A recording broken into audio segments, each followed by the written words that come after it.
this lecture, we will be discussing about the fundamental circuits and its properties. Of course, we will discuss it for undirected graphs. The properties of the circuits are so vital that it can also be applied in switching networks. So the lecture is planned like this. We will first give the definition and fundamentals of the fundamental circuits. The second part would be the representation of the graph using the matrices, and of course with special emphasis to the circuits, fundamental circuits. And the third part is that how we apply this idea of fundamental circuits and solve certain problems in switching networks. So again, the three parts of this lecture are summarized here. Now, before moving into the actual definition of the fundamental circuits, we know that the circuits is also called as a cycle. Let me recall what is the definition of a cycle. A cycle is a sequence of vertices and edges. Okay, it has to start at a point and end at a point. Okay, so it start at a point and end at the same point, not at a point, end at the same point, such that the vertices and edges are distinct. So that is called as a cycle. So in this case, you have a sequence: walk, path and cycle. What is this walk? Walk is a sequence of vertices and edges. So vertices can be repeated, edges can be repeated. Okay, then you have got a trail. What is a trail? A walk in which the edges are distinct, that is called as the trail. And in a path, both vertices and edges are distinct. And a closed path is called as a cycle. What is a closed path? The starting and ending point, origin or terminus, should be same. Rest of the vertices and edges should be distinct. That is called as a cycle. And we give a subclass of the cycles for the graph, namely called as the fundamental circuits or cycles, which is nothing but independent nature in the graph. So we will discuss or define what is meant by fundamental circuits, then write the matrix representation of the circuit and use it in the switching network. So for that, what we do is we take a connected graph G and we also take a spanning tree G. You know what is meant by a spanning tree? A spanning tree is a subgraph of G in which V of T and V of G are same. Vertices in the graph G and the vertices in the tree should be same. Okay. And you know what is meant by a tree? A tree is a connected acyclic graph. So all these things are to be clubbed and you should have this in your mind. So what we do is we take a connected graph G and we also take a spanning tree of G. Okay, I can have more than one spanning tree. I fix a particular spanning tree. And here if you look at this graph, for this graph G, complete graph on 4 vertices, K4. Okay, I have given three different spanning trees. So I can fix first one, second one or third one. You take any one of the spanning trees. Okay. Now what I do is I take a chord Ci. Okay, I take a chord Ci. Let me give what is meant by a chord later. Okay, at the end of this slide. So now what I do is I take a chord Ci with respect to a particular spanning tree T. Now what I do is I can form a fundamental circuit by taking this chord Ci along with the branches, all or some of the branches. Okay, branches, and it is represented by capital gamma. Capital gamma is equal to Ci B1, B2, Bk. That will be called as a fundamental circuit with respect to T. So the concept of fundamental circuit depends upon the spanning tree that you choose. So for this graph K4 minus Z, which is given here, I have labeled the vertices as A, B, C, D, and I have also labeled the edges as alpha, beta, gamma, delta and epsilon. I have fixed one spanning tree consisting of the edges alpha, delta and epsilon. So these alpha, epsilon and delta are called the branches of the spanning tree. Okay, if I have more edges, those edges in the spanning tree are called as the branches. So here alpha, epsilon and delta is the branch corresponding to the tree T that I have selected. And as I have told you earlier, I can have more than one spanning trees. So you fix the spanning tree, and according to that spanning tree, you will design or you will define what is meant by a fundamental circuit with respect to that particular tree T. So now if you look at this particular graph, I have taken alpha, epsilon, delta, gamma as 1. Alpha, epsilon, delta, gamma as one fundamental circuit. Okay, in fact, alpha can also be omitted here. Okay, epsilon, delta, gamma, that will be a fundamental circuit. And then fundamental circuit 2, here I have taken alpha, epsilon and beta. Alpha, epsilon and beta. Delta can be omitted here. Okay, delta can be omitted. So in this case, this is the way in which you construct the fundamental circuit. So for a fundamental circuit, what you require is you require a spanning tree, and based on those spanning tree, you can form the fundamental circuits. What is meant by a fundamental circuit? Except the chord that you select, rest are called as the branches. Okay, suppose if I take the fundamental circuit all epsilon, delta and gamma, gamma will be called as the chord or the edge that you put in the fundamental circuit, which is not in the spanning tree, is called as a chord. So in this case, here when I take the fundamental circuit epsilon, delta and gamma, gamma will be called as the chord, epsilon and delta will be called as the branches. Similarly, when I take alpha, epsilon and beta, beta will be called as the chord, alpha and epsilon are called as the branches. So you take a chord and rest should be the branches of the spanning tree T that would constitute a fundamental circuit. So how do you represent this fundamental circuit in systems?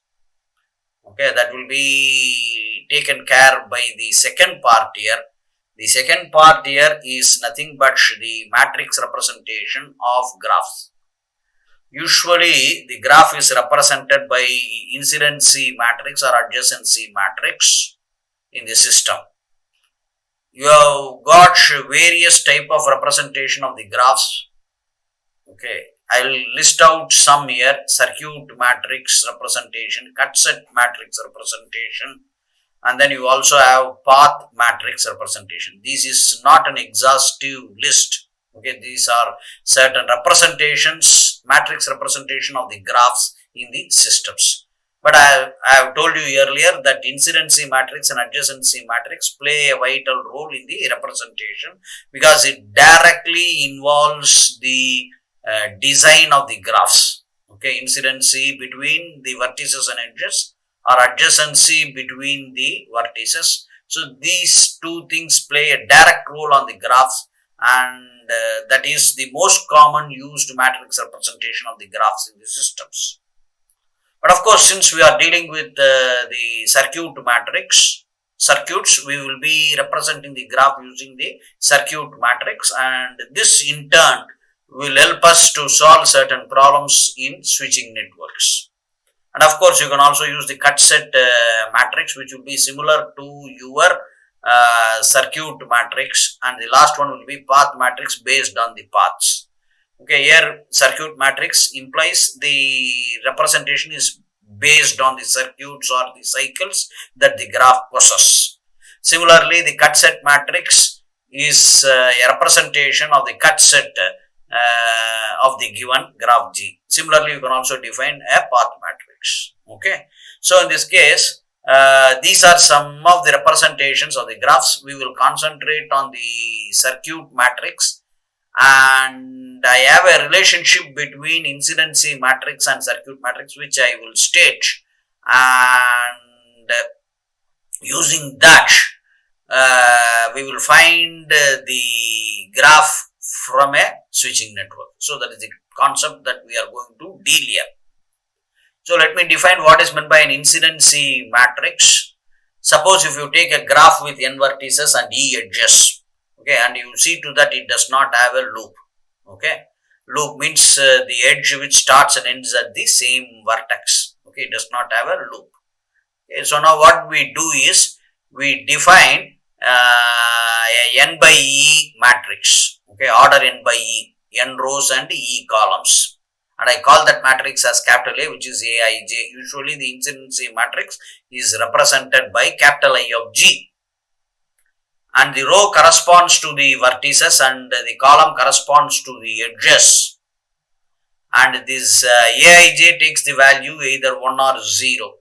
Okay, it will be 1 if the jth edge is incident with vertex Vi. Jth edge is incident with vertex Vi, then it is called as then it is taken as 1, 0 otherwise. So this will be a easier representation of the given graph G. Okay, and I have given you an example here. I have taken a house graph. This is called as an house graph. I have labeled the vertices as A, B, C, D and E, and I have also represented the edges as alpha, beta, gamma, delta, epsilon and eta. And now you can see that if I take A, 2, 3, 2, 3 implies vertex B and edge gamma. Gamma is incident with C and D, it is not incident with B, therefore I have taken A, 2, 3 or I, 2, 3 as 0. Suppose if you look at A, I, 3, 2, 3, 2 implies vertex is C and edge is gamma. Gamma is incident with C, and therefore I have marked here 1. So this is the matrix, incidency matrix representation of the given graph G, and it has got certain properties which you can explore. Suppose if you count the number of ones in every column, it will be exactly 2. And when I count the number of ones in row wise, that would represent the degree of the vertex. You know what is meant by a degree? Degree of a vertex is nothing but the number of edges incident at that vertex. And this leads to the famous theorem called as summation of degree is twice the number of edges. So in this case, this is usual representation of the incidency matrix, which is easier for us to construct the incidency matrix, or given an incidency matrix, it is easy for us to construct the graph. So the basic thing that we represent is the incidency matrix. Now we will define what is meant by a circuit matrix. And as I have told you, in the case of circuit matrix, we have to exhaust all the cycles. That is the difficulty in this particular matrix. Okay, I have to take different cycles or circuits, and I call it the number of different circuits in the graph G as Q, and I take the number of edges as E. So your circuit matrix will be represented as B, which is a Q by E 0, 1 matrix. Again, I will give only values 0 and 1. And how do I define this 0 and 1 for this Bij? Bij is equal to 1. When it will take 1, if the ith circuit contains the jth edge. Suppose if I have an edge in that particular circuit, then I mark 1 at the corresponding position, namely the circuit as well as the corresponding edge. So here row wise I will be having the different circuits, column wise I will be having all the edges, and that would give you a value 0 or 1 depending upon the edge which lies in the circuit or not. So now what I have done is I have taken a graph here. Here it has got multiple edges. I am not worried about it. You have to see to that it does not have a loop.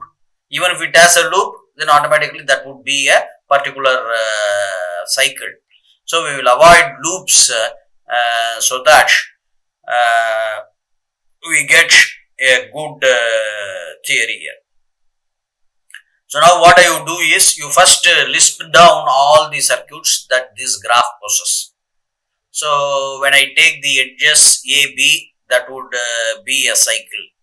V4A, V6, B, V4, that would be one cycle. Then E, C, G, F, G, D, and then of course E, F, D, C. So I have taken all the cycles in the graph G. I am not worried about the length. I have to see to that it has got the circuits that we select are all different. So this is the difficult part in the selection of the circuits. Okay, finding out the number of different circuits or cycles in a graph, that is itself a very big problem. But of course here, since we have taken a simple graph, we were able to list down the different cycles in the graph G. Okay, so now what I do is I call the circuits as 1, 2, 3 and 4. Fourth circuit is nothing but E, F, D and C. First circuit would be A, B. Second would be E, C, G. And third would be F, D and G. F, D and G. Okay, so now what I do is, if an edge A lies in the first cycle, here edge A lies in the first cycle, so I mark A11 as 1. Okay, so if you look at this, the first cycle as will have 1 in column 1 and 2 corresponding to edge A and B.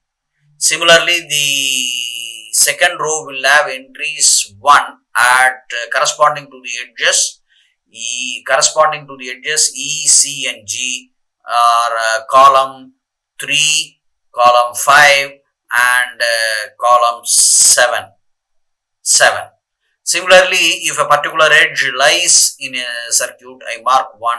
If it does not lie, I mark it as 0. So here I will have a matrix here. And here in this case it is also a rectangular matrix as we have in the case of the incidency matrix. Okay, it need not be always a square matrix, but adjacency matrix will always be a square matrix. So in this case, the incidency matrix or your circuit matrix, these need not be square matrix always.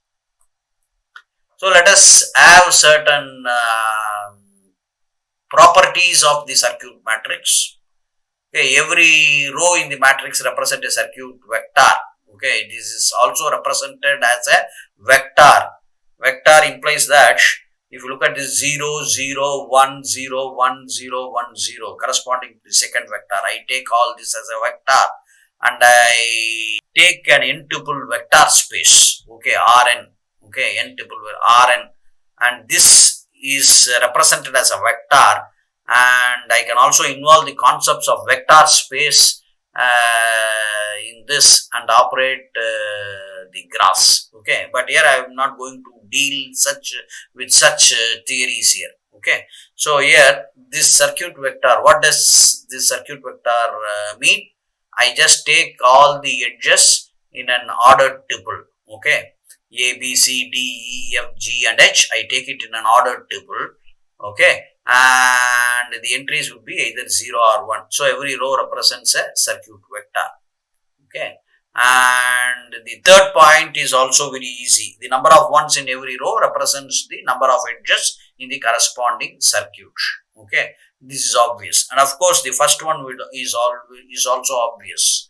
if I have 0 in a column, all the entries in a column are 0, then I can see or say that that particular edge do not lie in any circuit. So if you look at this graph, H has got entries 0, and therefore it does not lie in any of the circuits, as you can see here, because we have listed down all the different circuits. So these are some of the properties, okay, and I can also talk about disconnected graph, submatrix, all those things can be discussed here, but these are some of the basic properties of a circuit matrix. And as I have told you, I will just state the relationship between an incidency matrix and circuit matrix, because I will be using this in the fundamental circuit definition, and I will also be using it in the switching network problems. So what is this theorem here? I take sets B and A. Okay, what is this B? B is your circuit matrix and A is the incidency matrix. The graph that we construct should be loopless. Okay, it should be free from loops, and the columns are arranged in the same order of the edges. Whether it is for a circuit matrix or for incidency matrix, if you maintain an order, you maintain it throughout. Then in that case, the circuit matrix is orthogonal to every row of the incidency matrix. So in this case, what we do is, when I take A, B transpose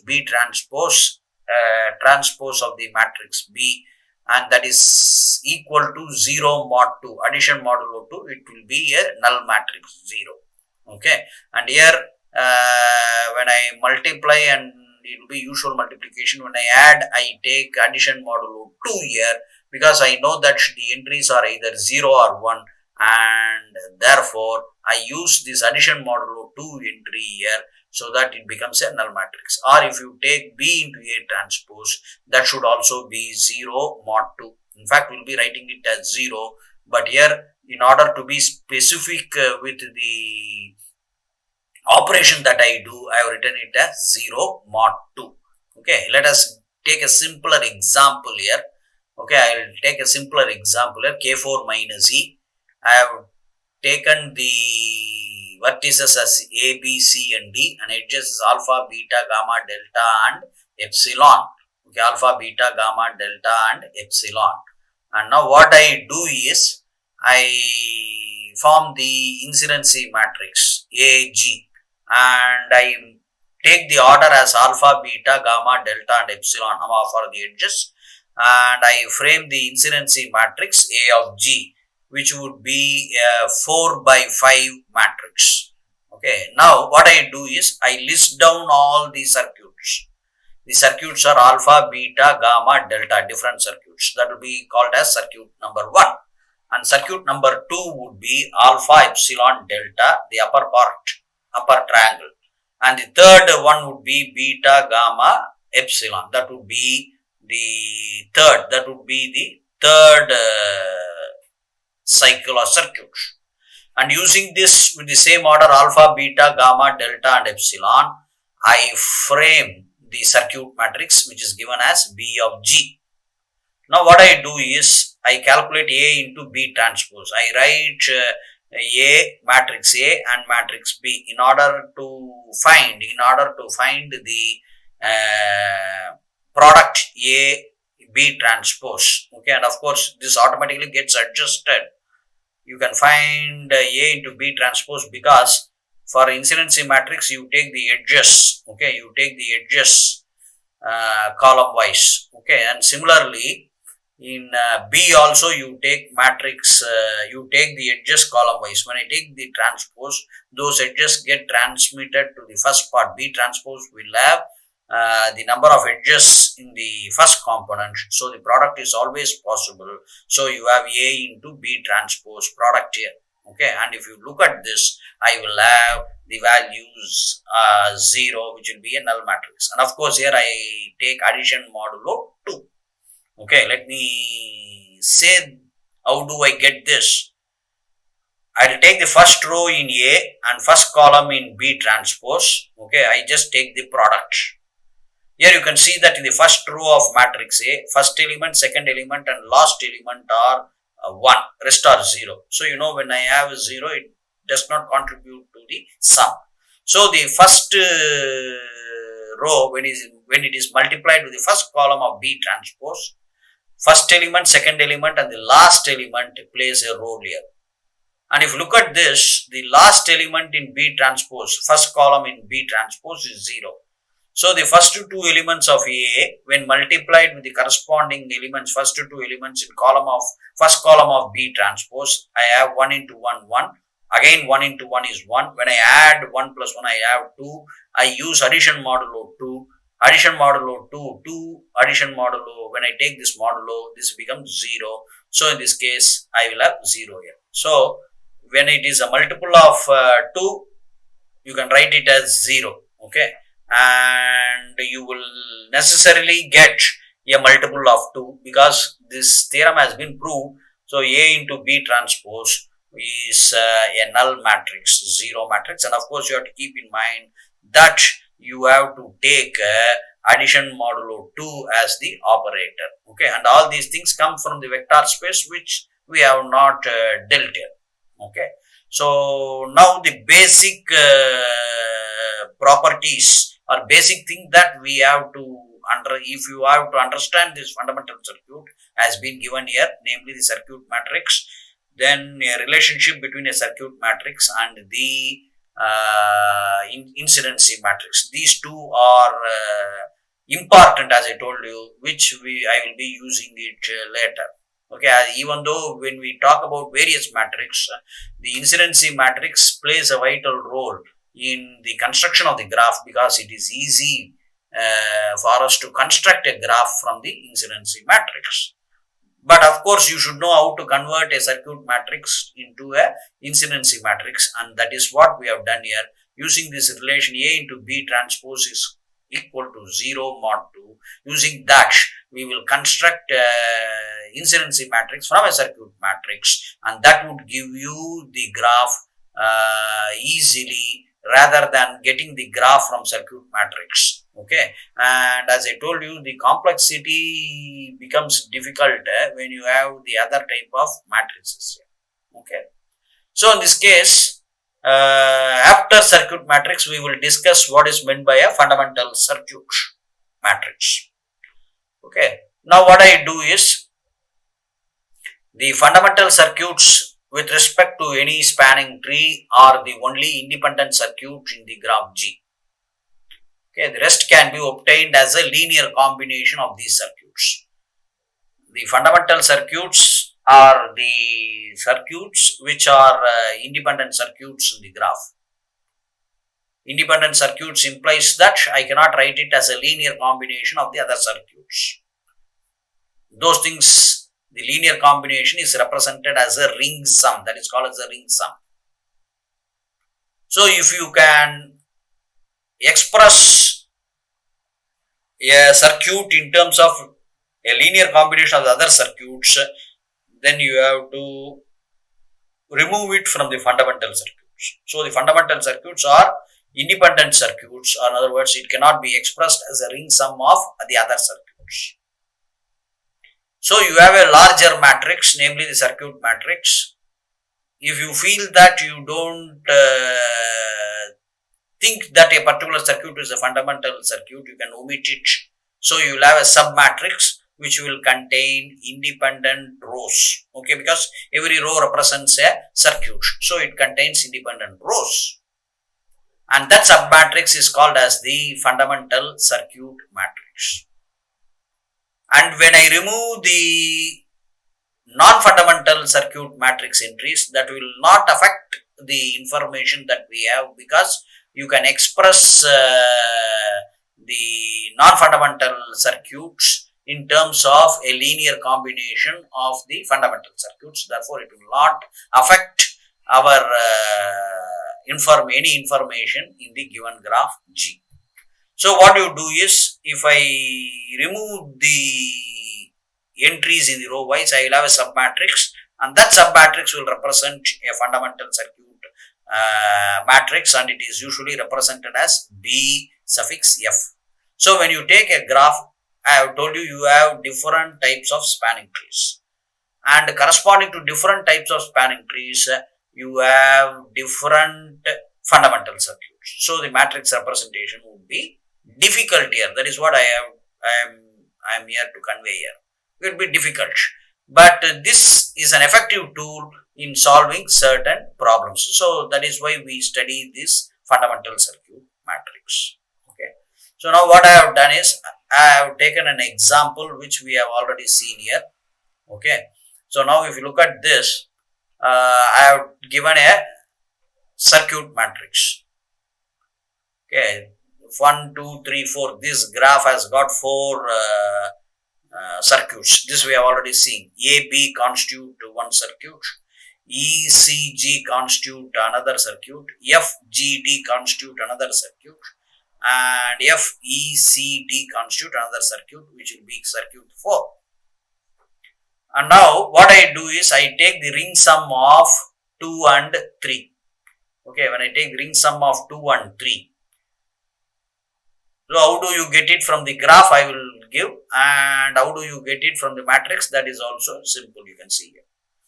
So now the second row represents the circuit C, E, G, which is written here. And the ring sum is represented with a plus sign with a circle encircling, or you have to encircle this addition symbol. And circuit 3 is D, F, G, which is given here, D, F, G. So now what I do is, I list down all the elements C, E, G, D, F. G I have already written, so I will take G. C, E, G, D, F. I will have 2 G's. If a particular edge gets repeated in both the circuits, you omit it, so you get C, D, E and F. C, D, E and F will be another circuit here, that will be circuit 4, we omit it. You can omit it. So your fundamental circuit matrix will be the first three entries of the matrix B of G. This is set-wise ring sum. Now what you do is, you add second row and third row under addition modulo 2. When you add row 2 and row 3 with addition modulo 2, 0, addition modulo 2, 0 is 0, which is the element A41. Similarly, for A42, you have 0, addition modulo 2, 0, which is 0. And for 43, A43, you have sum of 1 and 0 is 1, addition modulo 2 will give you 1. So if you take column G, I have both the entries A2G and A3G as 1. When I add these two, I will have 2. Under addition modulo 2, it will become 0. So which is A4G. And 0 plus 0 is 0.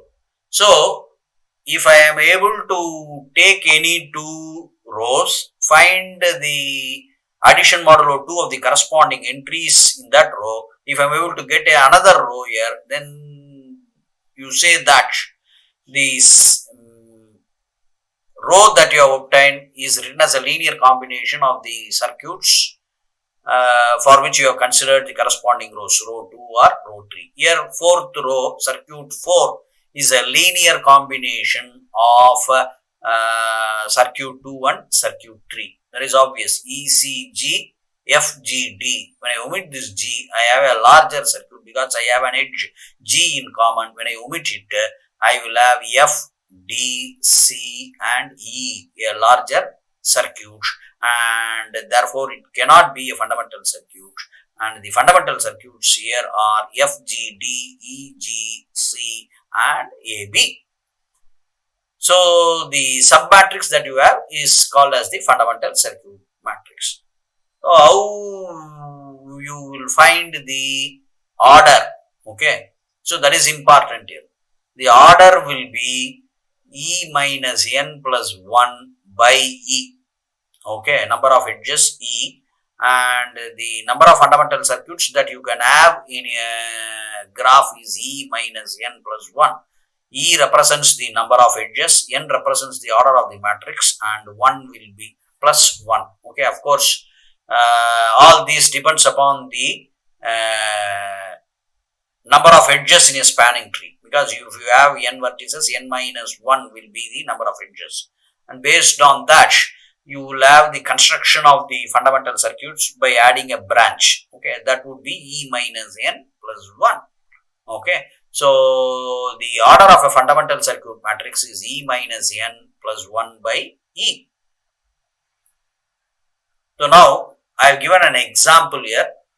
I have taken a graph and I have marked the spanning tree using the red color. I have just marked the branches of the spanning tree here.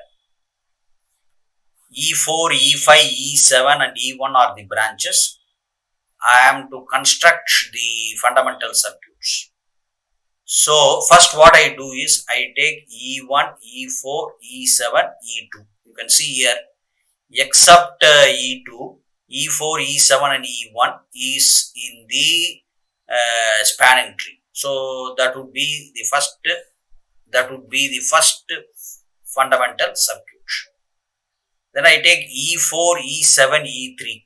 Okay, except E3, E4 and E7 is in the branches of the spanning tree. And then I take the third fundamental circuit, E7, E5 and E6.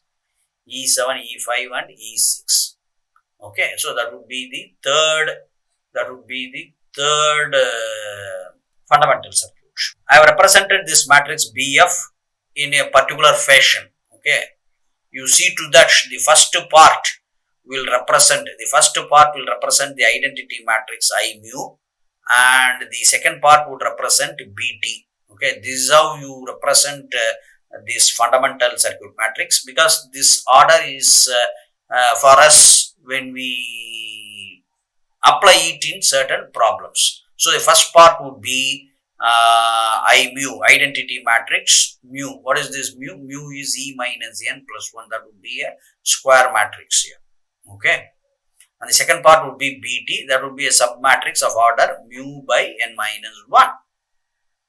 Okay, so in this case I have just represented the submatrix BF. You can see that for the first fundamental circuit, E1, E4, E7, E2, those entries in the corresponding column will have 1, rest would be 0. So I have taken E2, E3, E6 which would constitute the identity matrix. So I have taken those edges first. E1, E4, E5 and E7 are the edges that I have taken in the second part, which constitute the entries for BT. So the fundamental circuit matrix is written or represented as I mu by BT. It is divided into two parts. This mu will be called as the rank of the matrix or rank of the fundamental matrix. Because when you have a matrix, you can define what is meant by a rank, and all those things comes under the purview of vector space, which we have been avoiding, and therefore if you are interested, you can also read about these things, which would be very important here. So after defining what is a fundamental circuit matrix, I will take where this circuit is applied. Okay, I will take a simpler example, which we call it as the application in the switching network problem. Suppose if a box contains 8 switches A to H, okay, you can switch on the switches from outside the box. Okay, you don't know how this box is connected.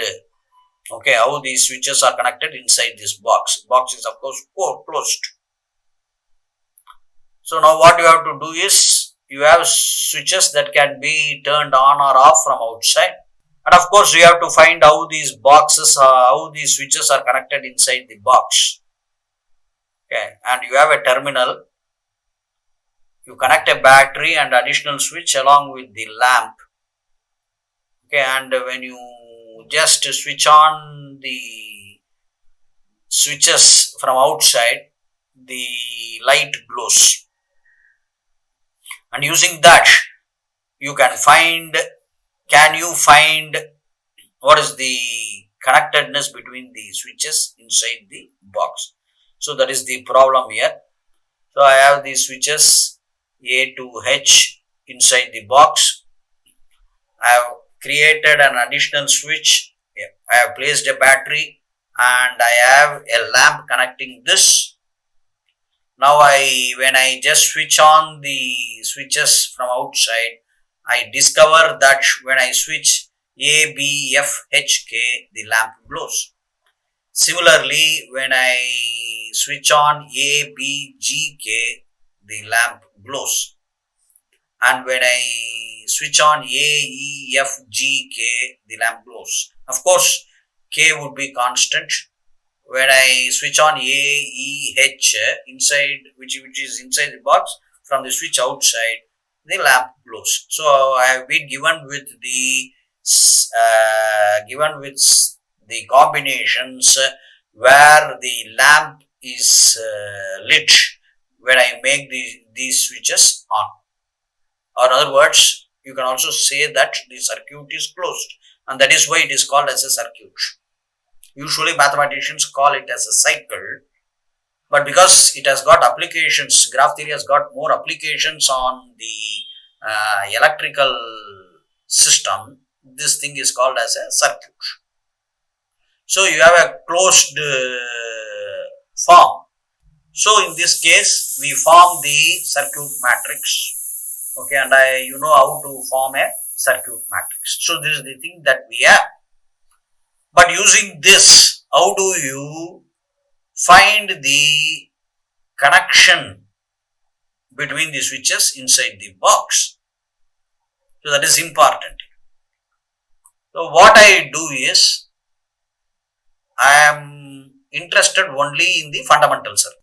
So what is meant by fundamental circuits, which are independent circuits, or if I am not able to express a circuit in terms of a linear combination of the other circuits, then that circuit is called as a fundamental circuit. So I have a very big order of the circuit matrix here. 1, 2, 3, 4, 5, 6, 7, 8. 8 by 2, 3, 4, 5, 6, 7, 8, 9. 8 by 9 matrix. I eliminate the redundant circuits, which are not fundamental circuits, by finding out the linear combination, and I have done here. So A, B, F, H, K. Okay, when I take A, B, F, H, K, that can be written as a linear combination of A, B, G, K, C, F, H, K and C, G, K. So I can just eliminate that particular row. So from the calculations that is being given here, I can reduce or remove 3 rows from the circuit matrix. So it gets reduced to 5 by 9 matrix. So I have removed first row, fifth row and the third row from the previous circuit matrix B. So this will be the reduced matrix or the fundamental circuit matrix. And you know that I have to rewrite this fundamental circuit matrix in the form I mu comma Bt. I mu is the incidency matrix. So I suitably arrange it with the entries in B1. Okay. But I am not successful in this, because in this case, if you look at this, G has got entry 1 0 0 1 0, which cannot be a part of the identity matrix. So I should have a 5 by 5 matrix, which should have entries 1 in the main diagonal. Rest of the entries should be 0. But here I don't have problem with respect to the first 3 columns, because those have got 1 in the main diagonal elements. So now what I do here is I find the sum of R4 and R1. Okay, when I find the sum of R4 and R1 and I write it in terms of R3. Okay, I take R3 as R4 plus addition modulo 2 R1. Okay, so now when I do like this, I will have I will have this entry like this 0 0 1 0 0 0 0 0 1. Okay, 0 0 0 1 0. Okay, when I do it, I think it has to be R1. R1 should be not R3. R1 should be R4 addition modulo 2 R1. Okay, so when I add 1 plus 1 in 1G and 4G, that would become 0 in B3 with respect to A1G.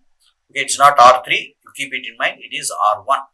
So here, what happens here is this B3 is the matrix which is rewritten in the form I5 bar F. Okay, so now what do you do with this? Okay, this is the circuit that is available inside the box. Okay, BT. So how do you construct the graph from it? So for that we require the incidency matrix. So that is important. Using the relation A into B transpose is congruent to 0 mod 2. You can construct the given graph or the circuit inside the box. So now if it is not 0, use certain linear combinations like this addition and convert it in the form I5 bar F. And because of the relation A into B transpose is congruent to 0 mod 2, I can construct a matrix M which would be minus F transpose I4. Okay. Here the first part, okay, the second part, you know that the number of columns is 9 here. Okay, so the second part would be I4 and I take minus F transpose, which is the F, which is nothing but the F, second part of the matrix B3. I take the transpose of it.